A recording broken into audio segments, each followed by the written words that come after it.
Olá, sejam bem-vindas ao Mulheres Lendo Juntas. Eu sou Lorena e estou lendo com vocês o livro Amar para Sobreviver, Mulheres e a Síndrome de Estocolmo Social, da Dee Graham. E hoje a gente vai dar continuidade à leitura do capítulo 3. Esse é meu rifle, esse é meu canhão. Um é para o prazer, o outro para a diversão. Condições propícias ao desenvolvimento da Síndrome de Estocolmo Social nas mulheres. Vamos partir para o subcapítulo Assédio Sexual. Vamos lá. O termo assédio sexual é usado em referência a certos comportamentos masculinos que, apesar de ocorrerem em locais aparentemente diversos, parecem ter funções semelhantes. O assédio sexual no local de trabalho é definido por Farley, em 1978, como, entre aspas, comportamento masculino espontâneo e não correspondido que impõe o papel sexual da mulher sobre sua função como trabalhadora, fecha aspas. Comportamentos que configuram assédio incluem, entre aspas, encarar, comentar sobre ou tocar o corpo de uma mulher, solicitações de anuência para comportamento sexual, convites recorrentes e não correspondidos para encontros, exigir relação sexual e estupro, fecha aspas. Observe que o assediador age com a presunção de que o corpo da mulher pertence a ele, não a ela. O que torna essa modalidade de assédio particularmente cruel é que ela é reforçada pela ameaça ou pelo abuso de poder no caso de recusa da mulher.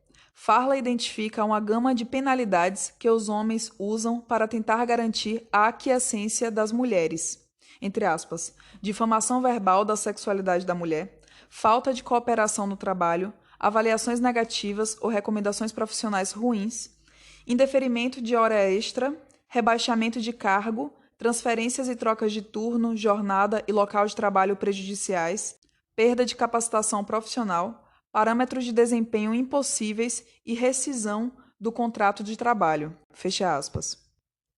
Assim, a mensagem para as mulheres é: porque eu sou homem ou porque eu sou seu superior hierárquico, seu corpo pertence a mim. Partindo de uma variedade de fontes, Russell, em 1984, identificou as funções do assédio sexual que incluem 1. Manter a prerrogativa tradicional da iniciação sexual masculina. 2. Expressar a hostilidade dos homens contra as mulheres. 3. Compensar a impotência dos homens em suas próprias vidas ao garantir a homens específicos o controle sobre mulheres específicas. 4. Impor o papel sexual da mulher sobre suas funções. E, por conseguinte, 5. Manter as mulheres numa posição subordinada. E 6. Limitar o acesso das mulheres, por exemplo, a certos empregos, especialmente aos que não são tradicionalmente femininos. Uma função adicional é a de que o assédio sexualiza a interação, comunicando a nós, mulheres, que somos, antes de tudo, objetos que existem para o prazer sexual dos homens. Essas funções também se aplicam ao assédio nas ruas. O assediador comunica às mulheres que a rua pertence a ele, não a ela. Que ela não é livre para ir aonde quiser, quando quiser. Que, se ela se comportar como se fosse livre, ele provará que a rua é dele, violando-a sexualmente. O assédio sexual, praticado pelo homem comum, é tão frequente na vida das mulheres que aprendemos a considerar esse comportamento normal para os homens e inescapável para as mulheres. Na verdade, o assédio sexual é visto como inofensivo publicamente. Essa visão esconde os momentos de terror vivenciado pelas mulheres quando não sabem que o perpetrador pode fazer em seguida, ou o que pode provocar uma demonstração mais explícita do controle físico que ele pode exercer sobre a situação. O entendimento popular de que o assédio sexual é inofensivo também esconde o dano psicológico de longo prazo, característico do gênero, que se acumula a partir da intimidação física, dos olhares lascivos, do manejo dos corpos das mulheres como se pertencessem aos homens e não às próprias mulheres, dos comentários sexuais humilhantes, por exemplo, quando se referem às mulheres como cachorras, e das risadas a nossas custas. Mesmo quando não acompanha a agressão física, a importunação nas ruas é equiparada a uma agressão de pequeno porte e a um pequeno estupro. Pobreza. Ser pobre significa lutar para sobreviver. Significa se preocupar com necessidades básicas, como casa e comida. Também costuma significar morar numa região violenta. Por definição, então, ser pobre é uma ameaça à sobrevivência. Lares chefiados por mulheres correspondem a mais da metade dos lares pobres nos Estados Unidos. Abaixo dos pobres estão os sem-teto. Os sem-teto mal sobrevivem, dormem nas ruas nos piores dias do inverno, estão totalmente vulneráveis à violência, não sabem de onde virá a próxima refeição ou se de fato virá. Os novos sem-teto da década de 1980 e 1990 são mais frequentemente mulheres e crianças do que os antigos sem-teto dos anos 50 e 60. Diferentemente dos antigos, compostos principalmente de homens mais velhos que ganhavam o suficiente para dormir em hospedarias baratas, os novos sem-teto costumam dormir na rua ou em locais públicos, mesmo no inverno, e ganham substancialmente menos dinheiro, corrigindo pela inflação. Embora para a maioria dos estadunidenses a pobreza não dure muitos anos, no caso de mulheres e negros ela é duradoura. Por que será que é assim? Oskamp, em 1989, observa que, entre aspas, trabalhadoras com ensino superior ganham $616 a menos por ano do que os trabalhadores do sexo masculino que não completaram o ensino médio. Fecha aspas. Usando as estatísticas do censo, Rotella, em 1990, revelou que, entre 1955 e 87, a razão dos salários das mulheres em relação aos dos homens variou de 0,58 em 1975 a 0,65 em 1987, para pessoas que trabalharam o ano todo em período integral. Assim, durante esse período, para cada dólar recebido por um homem que trabalhou o ano todo em período integral, as trabalhadoras receberam entre 58 e 65 centavos de dólar.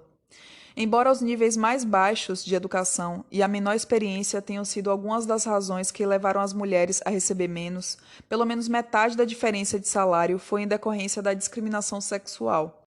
Constata-se repetidamente que, conforme a proporção de mulheres numa área de atuação aumenta, os salários diminuem. Vários experimentos foram conduzidos nos quais, via de regra, empregadores em potencial recebem currículos idênticos, mas com variação do sexo do candidato. Os resultados desses experimentos revelam repetidamente a discriminação contra mulheres na gestão de recursos humanos. Por exemplo, Rosen e Gerdy, em 1974, apresentaram a mesma situação hipotética para homens que ocupavam cargos de supervisor em bancos e que estavam participando de um concurso de gestão e pediram que eles tomassem uma decisão sobre o que fazer.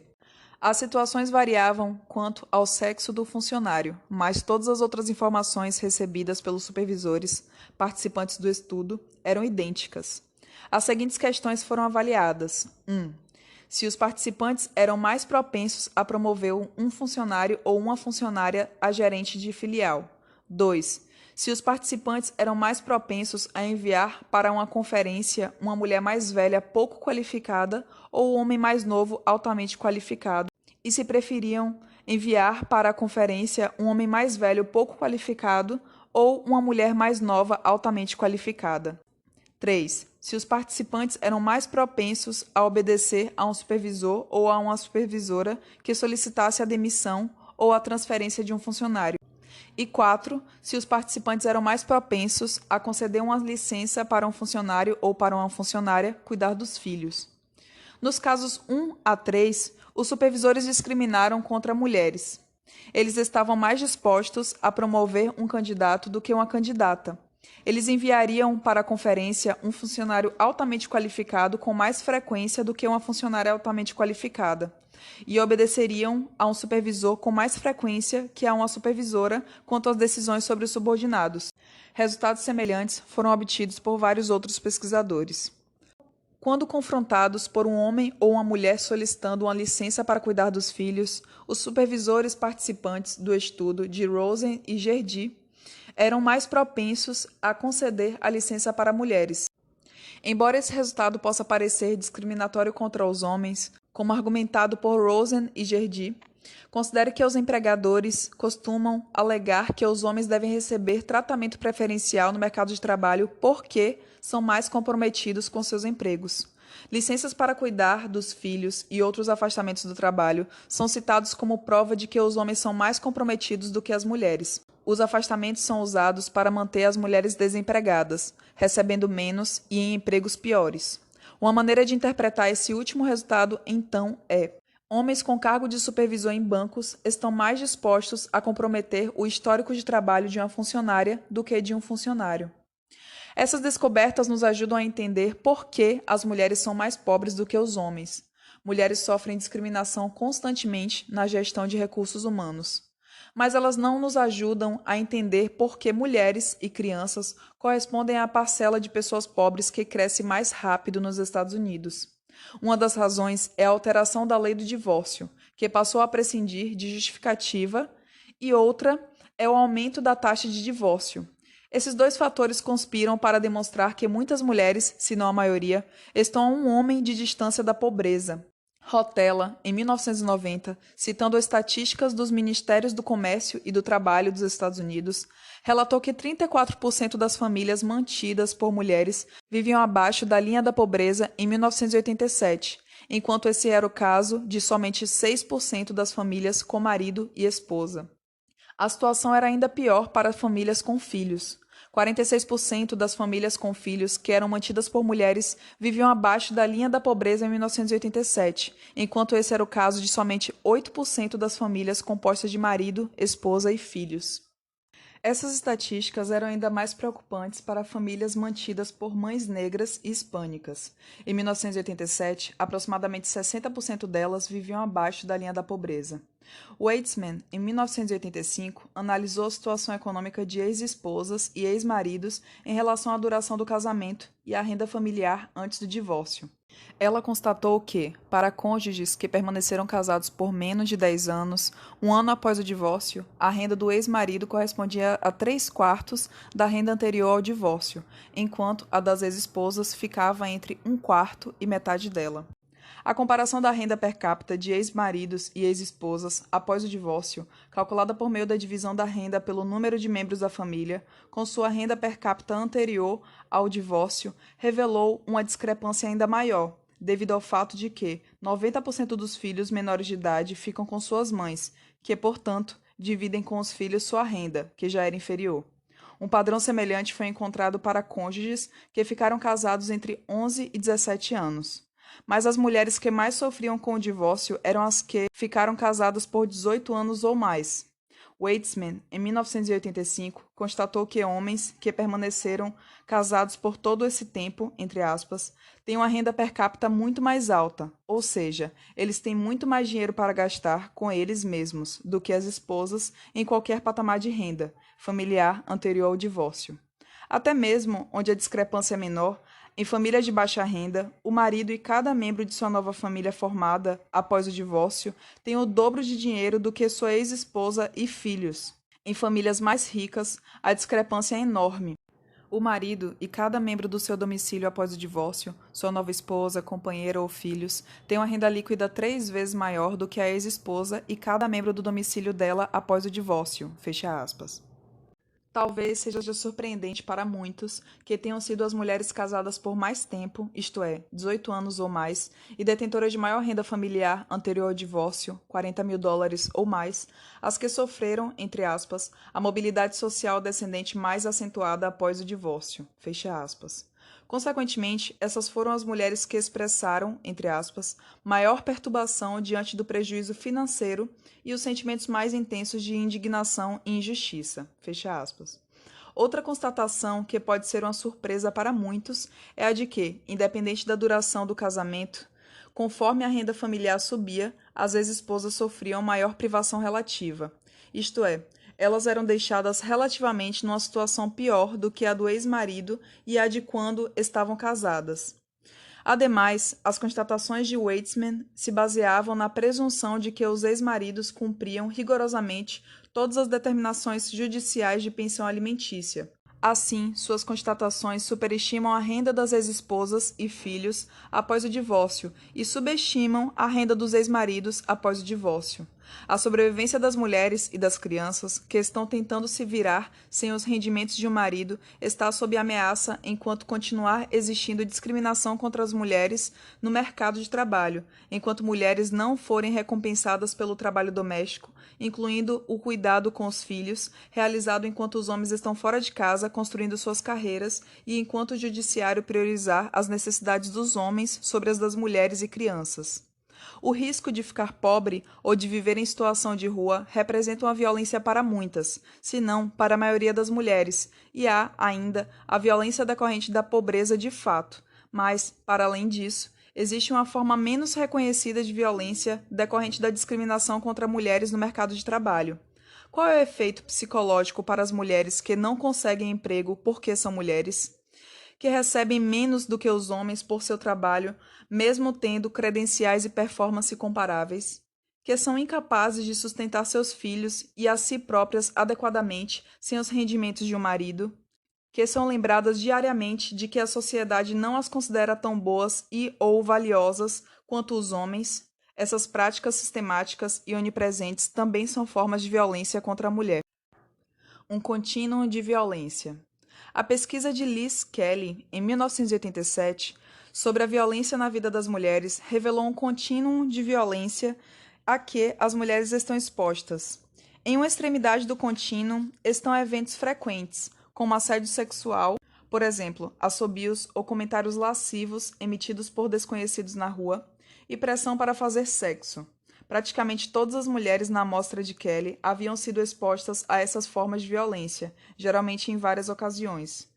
Muitas relatavam ter que lidar com assédio sexual diariamente. Suas maneiras de lidar com tais eventos incluíam, entre aspas, ignorá-los, não os definir como abusivos na hora e, muito comumente, esquecê-los, fecha aspas. Por isso, a incidência dessas formas de violência estava, quase certamente, subnotificada. Na outra extremidade do contínuo estão formas de violência menos frequentes, como violência doméstica, estupro e incesto, que ainda assim acometeram uma porcentagem chocante de mulheres. Observe, no entanto, que a amostra de Kelly não era representativa. Mais uma vez, é provável que a incidência tenha sido subestimada por várias razões. Por exemplo, muitas mulheres não relatavam ter sofrido violência doméstica se ela não fosse recorrente. Além disso, como a amostra de Kelly era relativamente jovem e talvez muito seletiva em outros aspectos, a violência contra idosas não aparece no contínuo, embora seja perpetrada principalmente por filhos homens contra mães pobres. Outras formas de violência, como fome e frio, que fazem parte da vida na rua, um modo de vida cada vez mais comum para mulheres e crianças, também não estão representadas no contínuo. Mesmo assim, a ideia de que a violência masculina contra as mulheres pode ser descrita por um contínuo, que varia das formas mais a menos frequentes e das formas menos a mais graves e ameaçadoras, é importante. As modalidades de violência contra a mulher também diferem quanto ao caráter sexual ou não sexual. É significativo que todas as formas de violência listadas no contínuo de Kelly, exceto a violência doméstica, envolvam violência sexual, e como vimos anteriormente, com frequência, a violência doméstica também inclui abuso sexual. Kelly advertiu que a localização da violência no contínuo não estava relacionada diretamente a seus efeitos nas mulheres.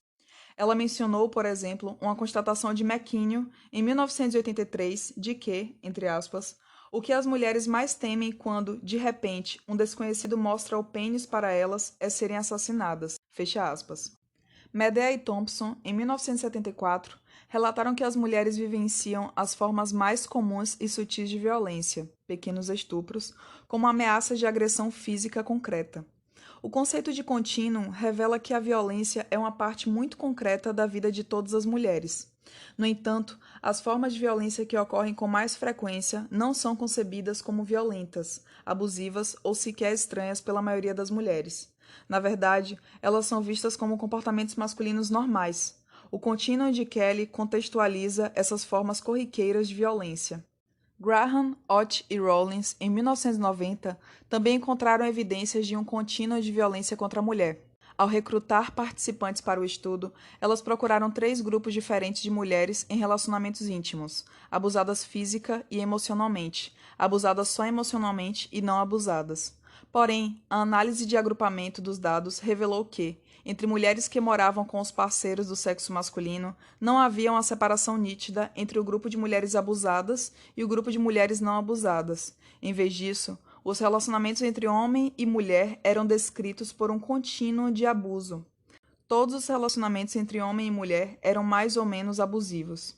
Mesmo entre casais de namorados, Graham, Foliano et al., em 1990, constataram que 42% das mulheres da amostra formada sobretudo por calouras universitárias, haviam sofrido pelo menos uma agressão física em seu relacionamento atual.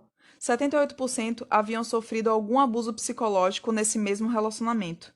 Um terço das mulheres dessa amostra estava namorando havia 6 meses ou menos. Bart, em 1983 e 85, identificou um contínuo heterossexual entre sexo e estupro. Em uma extremidade está o sexo consensual. Ambas as partes desejam igualmente fazer sexo. Na outra está o estupro. Entre elas está o sexo altruísta, uma parte se submete por culpa, dever ou pena, e o sexo subserviente, uma parte se submete porque as consequências de não se submeter são piores do que as de se submeter. Usando a conceituação de Bart, Kelly constatou que a maioria das mulheres, entre aspas, se sentia pressionada a fazer sexo em muitos, se não em todos os seus relacionamentos sexuais com homens, fecha aspas. Mesmo assim, ela constatou que as mulheres só consideravam que o sexo era coercivo quando ocorria ameaça ou uso de força física. Um acontecimento era chamado de estupro pelas mulheres se o perpetrador fosse um desconhecido, se tivesse acontecido de noite e fora de casa, se houvesse uso de força física e se elas tivessem resistido. Além disso, Chappelle e Bart, em 1983, constataram que as mulheres não costumavam definir o estupro não fálico, por exemplo, a penetração com os dedos, como estupro.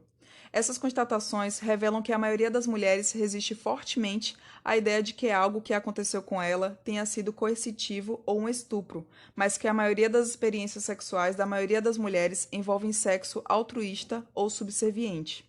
Como Bart, Efron, em 1985, constatou que 3/4 das mulheres de sua amostra, angariada a partir de uma variedade de grupos de mulheres de igrejas, organizações feministas, etc., relatavam ter comportamento sexual em ocasiões em que não desejavam ter.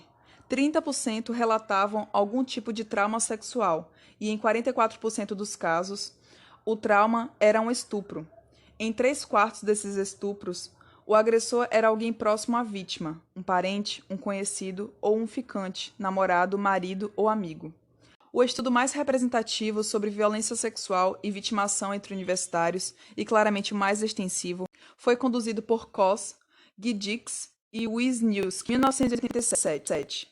A amostra era composta por 6.159 estudantes, dos quais 3.187 eram mulheres. Usando perguntas que analisavam a agressão sexual masculina e a vitimação feminina ao longo de um contínuo de violência sexual, Koss et al. Constataram que 54% das estudantes mulheres relatavam ter vivenciado algum tipo de vitimação sexual.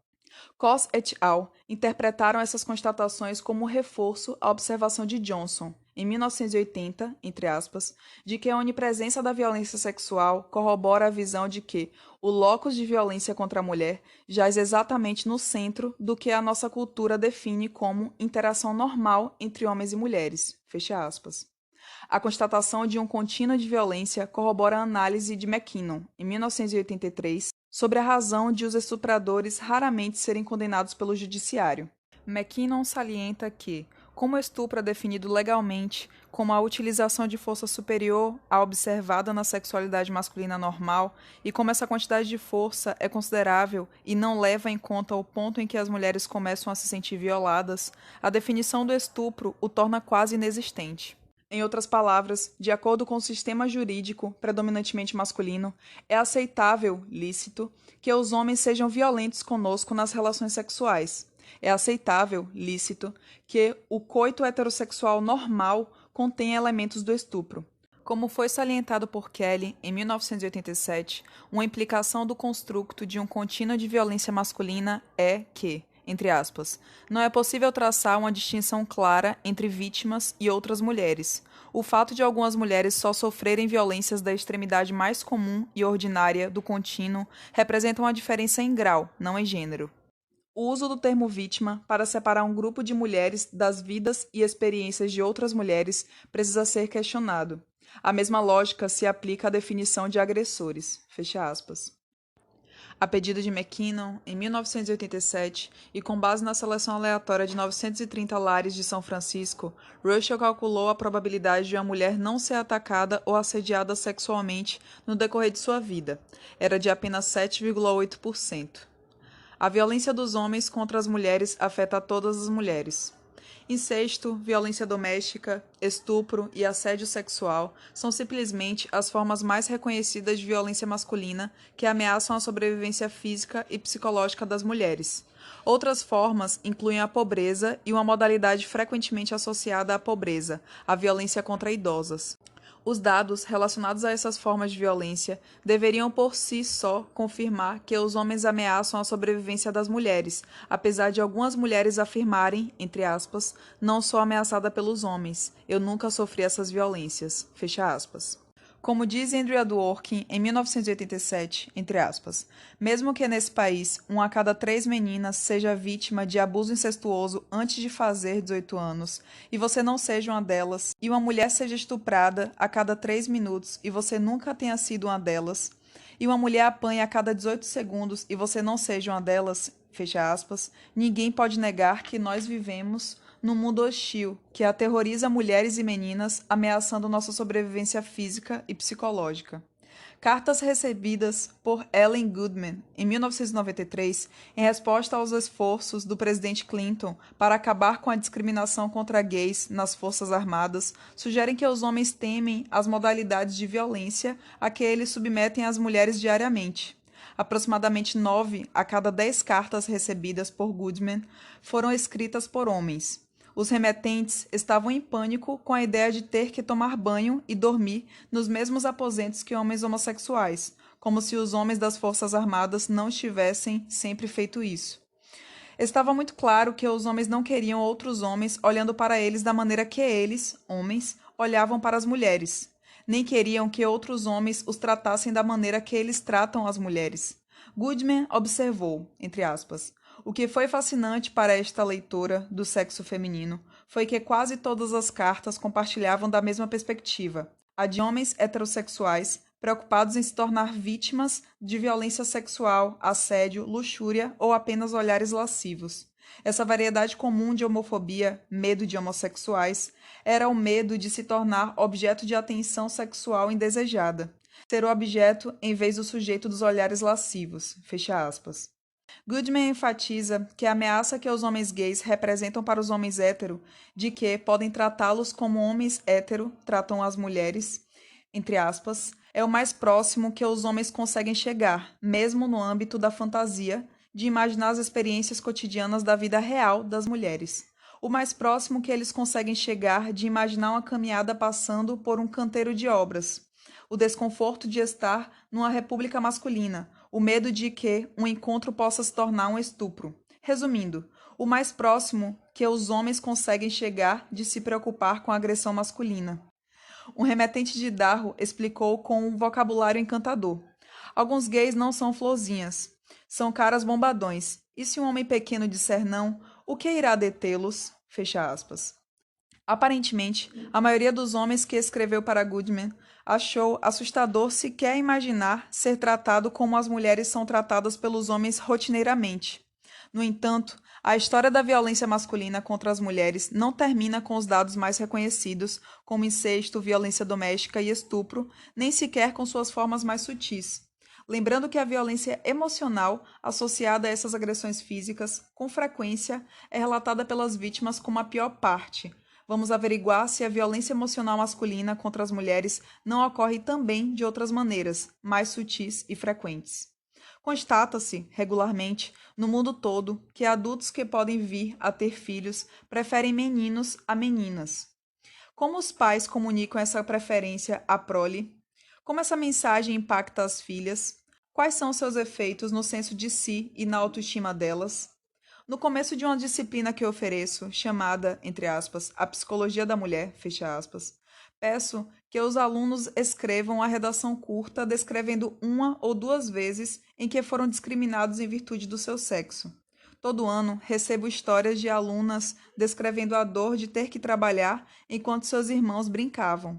Um exemplo comum é, dia após dia, incluindo feriados, as meninas serem obrigadas a ajudar na cozinha, arrumar a mesa e limpar após as refeições, enquanto os meninos brincam, conversam ou assistem à televisão. As histórias revelam a confusão sentida pelas jovens mulheres, meninas, na verdade, sobre o porquê de elas terem que trabalhar muito mais do que seus irmãos. Aparentemente, as chagas criadas por essas experiências comuns do dia a dia não cicatrizam por vários anos, já que as autoras dessas histórias são universitárias. Outras histórias descrevem como adultos dizem que meninas não devem subir em árvores ou fazer uma miríade de outras atividades simplesmente porque são meninas. Um número considerável de histórias descreve a dor que as meninas sentem porque os meninos não as querem no time de futebol americano, basquete ou beisebol, que elas não podem jogar porque são meninas ou que elas eram as últimas a serem escolhidas. Quem ensina aos meninos que esse comportamento é aceitável? Em algumas histórias, as meninas decidem provar aos meninos que sabem jogar melhor do que todos os meninos do bairro. A jogadora habilidosa é frequentemente rejeitada porque é menina. Outras meninas acabam desistindo dos esportes para fazer coisas femininas, e algumas passam a preferi-las às atividades mais energéticas masculinas. Certamente, a leitora pode pensar em outros exemplos de violência emocional comumente infligidos contra a psique das meninas, visando ensinar a elas seu papel sexual correto. Uma mulher pode não ter sido pessoalmente afetada por um estupro, pela violência doméstica ou pelo incesto. Mas onde está a mulher que não sofreu repetidos danos psicológicos advindos de uma dessas formas mais sutis de violência? Essas formas de violência são triviais? Sim, triviais como o ar que respiramos e o alimento que comemos. E se diariamente as mulheres bebem veneno de modo trivial, é impossível escapar dos danos generalizados aos sistemas que sustentam a vida psicológica. Vivenciando diretamente ou não as formas mais reconhecíveis de violência masculina, será que a existência das formas mais sutis, juntamente com a consciência de que a violência masculina é direcionada a nós porque nós somos mulheres e que qualquer mulher pode ser o alvo, não ameaça a sobrevivência psicológica de todas as mulheres? É possível que tenhamos convivido com a violência masculina por tanto tempo que ela não seja mais visível para nós, mulheres.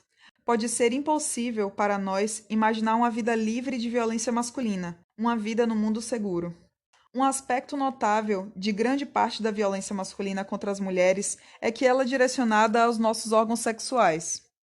Nesse sentido, a violência contra a mulher difere da violência masculina contra membros de outros grupos como indígenas nativo-americanos, judeus e negros, na medida em que é mais provável que ela seja direcionada aos órgãos sexuais de mulheres do que de homens.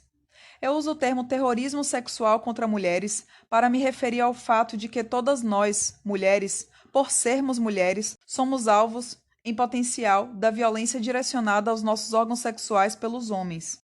Exemplos de como a violência sexual é mais comumente direcionada às mulheres podem ser observadas nas situações em que tanto homens quanto mulheres são aprisionados e em que não há razão óbvia para os sexos serem tratados de jeitos diferentes.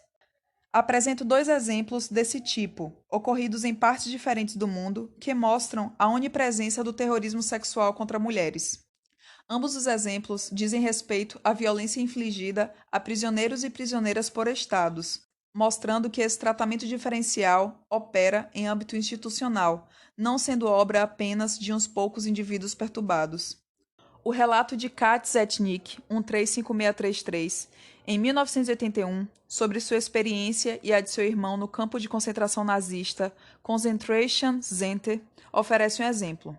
O nome que ela recebeu no campo, Kat Zetnick 135633, indica o local e seu número de prisioneira. Seu nome, antes de ser mandada para o campo de concentração, era Daniela.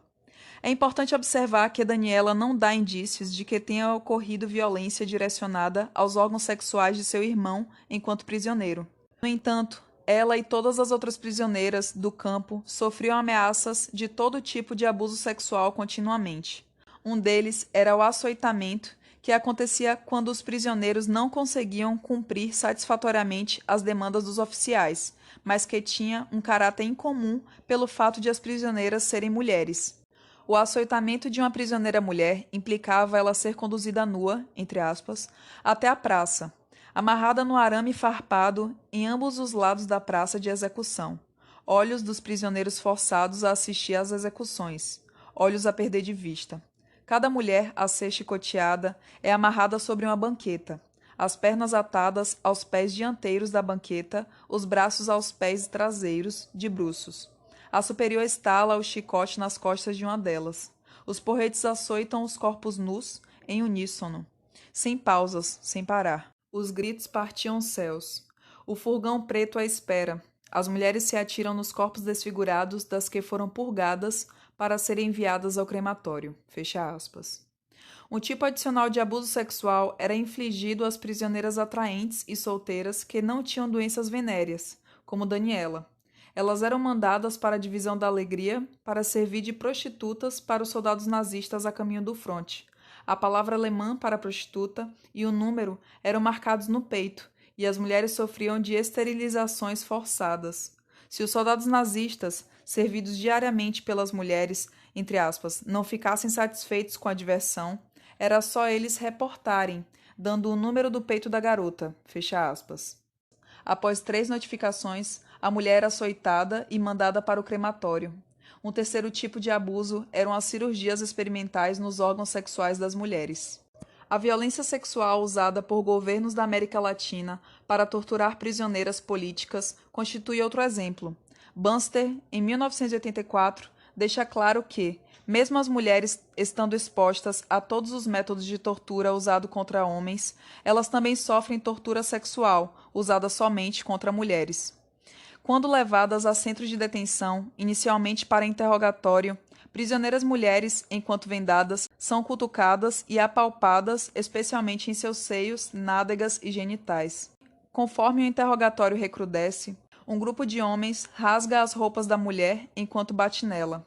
Suas ações vêm acompanhadas de, entre aspas, abuso verbal grosseiro e ridicularização infame do corpo despido, fecha aspas. Junto com outras formas de tortura sexual, cigarros são apagados nos seios e mamilos. Ela é submetida a estupros coletivos com muitos homens. O estupro por cães treinados também pode ser utilizado.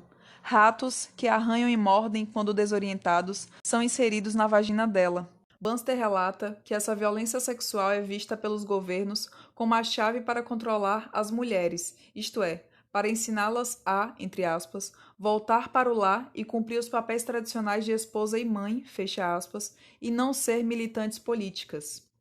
Por que a agressividade masculina direcionada às mulheres tem uma natureza tão sexual? Por que os homens não usam contra as mulheres o mesmo tipo de violência que eles usam contra os homens? A resposta pode estar no fato de o patriarcado usar as diferenças sexuais da anatomia para determinar o pertencimento dos indivíduos aos grupos opressor e oprimido. Isto é, talvez porque usamos os órgãos sexuais dos indivíduos como base para diferenciar os membros do grupo opressor, homens, e do grupo oprimido, mulheres, os homens direcionem a violência e a ameaça de violência aos órgãos sexuais femininos. Jane Elliott, em The Eye of the Storm, demonstra com alunos do 4º ano que praticamente qualquer dimensão usada para diferenciar, como a cor dos olhos, facilmente se torna a base para a criação de grupos oprimido e opressor. O propósito do direcionamento da violência é assegurar que os órgãos sexuais femininos sejam vistos como subordinados e os masculinos como dominantes. Considere a esse respeito o fato de que Freud acreditava tão intensamente na superioridade do pênis que baseou toda a sua teoria sobre a psicologia da mulher nessa crença, defendendo que a inveja do pênis era o que gerava a heterossexualidade nas mulheres. Além disso, o rótulo de castradora atribuído às mulheres pelos homens que consideram que elas estão assumindo poder demais no relacionamento revela uma relação publicamente reconhecida entre o pênis e a dominância. Se a superioridade do pênis sobre a vagina é estabelecida por meio da violência sexual contra as mulheres, então, nas interações cotidianas com as mulheres, os homens podem se beneficiar dessa violência se eles as lembrarem de que eles, homens, têm pênis e elas, mulheres, têm vagina. Quanto mais frequentemente as mulheres e os homens são lembradas da violência do pênis sobre a vagina, mais benefícios todos os homens colhem em decorrência da violência sexual de alguns homens contra as mulheres. Considere o exemplo a seguir, apresentado por Kachak em 1992, ao citar Cherny em 1985, evidenciando um dos artifícios usados pelos homens na tentativa de lembrar as mulheres e a si mesmos da inferioridade feminina, entre aspas. Quando Emma Goldman Se manifestou contra o alistamento militar, a multidão gritou: tirem a roupa dela. Fecha aspas. Kachak pergunta, entre aspas, um homem seria ameaçado dessa maneira por uma multidão de mulheres? Isso a faz lembrar qual é o seu lugar, num corpo de mulher. E isso equivale à vulnerabilidade e vergonha, que por si próprias a colocam em perigo e a diminuem. Fecha aspas. Curiosamente, grande parte das pichações tem relação com genitália, mesmo entre crianças do ensino fundamental. Lucas e Pacheco, em 1986, constataram que a pichação nos banheiros dos meninos incluía 2 vezes mais conteúdo sexual do que nos das meninas. 11% das pichações das meninas envolviam genitália, em comparação a 19% das dos meninos. Embora os órgãos genitais não estivessem presentes nos desenhos dos banheiros das meninas, metade dos desenhos dos meninos retratavam órgãos genitais. A sexualização de homens e mulheres toma ainda outra forma, a sexualização das interações entre homens e mulheres. O uso social dos órgãos sexuais para determinar quem pertence a qual grupo pode explicar, então, por que os homens sexualizam as interações mais do que as mulheres, para evidências empíricas de que os homens são mais propensos do que as mulheres a sexualizar as crianças, ver Ebey e Melby. Por exemplo, mulheres que tentam ser mais amigáveis são vistas por homens, muito mais do que por mulheres, como promíscuas e sedutoras. No trabalho, é comum que os chefes e os colegas lembrem as funcionárias de que elas são, antes e acima de tudo, mulheres por meio de ações tão descaradas que podem ser vistas como assédio sexual e por meio de comentários tão familiares e rotineiros que não são reconhecidos como assédio. O assédio nas ruas lembra as mulheres saindo do trabalho no final do dia de que elas são simplesmente peito e bunda, e, portanto, subordinadas. Ao sexualizar compulsivamente suas relações com as mulheres, os homens lembram a si mesmos e as mulheres de que os homens são dominantes. É exigido que as pessoas anunciem seu sexo frequentemente e de muitas maneiras, ajudando, assim, a assegurar que o sexo dos participantes da interação permaneça central para as interações entre homens e mulheres. Por exemplo, nós usamos roupas distintivas que enfatizam a diferença sexual, por exemplo, sutiãs e decotes para enfatizar os seios das mulheres. Por meio da linguagem, forçamos os falantes a identificar o sexo das pessoas e até dos animais que estão sendo mencionadas. Recebemos nomes que costumam comunicar nosso sexo. Para uma análise divertida dos vários jeitos como anunciamos nosso sexo, ver Gold. Além disso, normas sociais poderosas governam tais eventos de maneira que, quando indivíduos tentam se dessexualizar ou fazer o mesmo com os outros, eles são recebidos com escárnio, reeducação ou rejeição. Talvez seja por essas razões que as pessoas se sintam desconfortáveis ao interagir com um bebê ou mesmo com um adulto sem saber seu sexo. A dominância do pênis sobre a vagina se mantém nas interações sexuais normais entre homens e mulheres no dia a dia, por meio das regras culturais relacionadas à sexualidade adequada. O sexo só deve ocorrer entre indivíduos de sexos diferentes. Os homens devem iniciar o sexo ou pegar as mulheres. As mulheres devem participar do sexo sem ter vontade ou não devem gostar de sexo tanto quanto os homens. Se as mulheres buscassem sexo com os homens, tanto quanto ou mais do que os homens buscam fazer sexo com as mulheres, o sexo entre homem e mulher não comunicaria a dominância do pênis, a menos que os homens se recusassem a fazer sexo com mulheres sob essas condições. O sexo deve ocorrer na posição do missionário, com o homem por cima. E assim por diante. Dworkin, em 1987, observa que, entre aspas, as leis que regulamentam o coito proíbem, em geral, os atos sexuais que transgridem as barreiras do gênero e permitem os atos sexuais e as circunstâncias que intensificam a polaridade e o antagonismo. As leis que dizem quem, quando, como e onde anatomicamente se deve foder mantêm o homem diferenciado de modo que parece absoluto. Fecha aspas. Todas essas regras culturais servem para assegurar que tanto homens quanto mulheres vejam o pênis como dominante em relação à vagina, e dessa maneira, os homens como dominantes em relação às mulheres. Elas também servem para assegurar que tanto homens quanto mulheres vejam a violência sexual do coito heterossexual como normal. Curiosamente, é a presença ou a ausência de pênis, não de vagina, que determina se alguém é considerado homem ou mulher. Uma pessoa com pênis e vagina é considerada homem. Uma pessoa sem vagina e sem pênis é rotulada como mulher. O sexo biológico não é a única coisa que é definida com base na presença de um pênis, sem considerar a vagina. Shepelle e Bart, em 1983, constataram que, com exceção de 4%, todas as mulheres de sua amostra que haviam sido forçadas a participar de sexo não fálico, incluindo penetração vaginal com os dedos, consideravam que haviam conseguido escapar do estupro, enquanto 93% das que haviam sido forçadas a participar de sexo fálico definiam a experiência como estupro. Como observado por Shepelle e Bart, entre aspas, estupro, então, é o que se faz com o pênis, não o que é feito contra uma vagina, fecha aspas. A importância que as pessoas atribuem ao pênis em comparação à vagina, ao definir, por exemplo, o sexo biológico e o estupro, sugere que os homens conseguiram convencer tanto homens quanto mulheres de que o pênis é superior. Concluindo, os órgãos sexuais das mulheres devem ser o campo de batalha essencial no qual se trava a guerra pela dominação masculina. Quanto mais violento for um crime sexual contra uma mulher, maior será a distância social entre homens e mulheres e mais claramente essa distância será enfatizada. A violência sexual revela de que maneira as mulheres não são homens. Essa teoria ajudaria a explicar por que a violência sexual é percebida como mais hedionda, mais violenta psiquicamente e, portanto, mais assustadora para as mulheres do que outros crimes. O fato de a nossa sociedade usar os órgãos sexuais para determinar o pertencimento aos grupos dominante e subordinado é responsável pela maneira exagerada como anunciamos nosso gênero, nosso sexo, no caso, para os outros, pela sexualização compulsiva praticada pelos homens das interações homem-mulher, pelas tradições sociais de que são eles que devem iniciar e, portanto, dominar o sexo, e pela tremenda violência infligida aos corpos das mulheres por eles.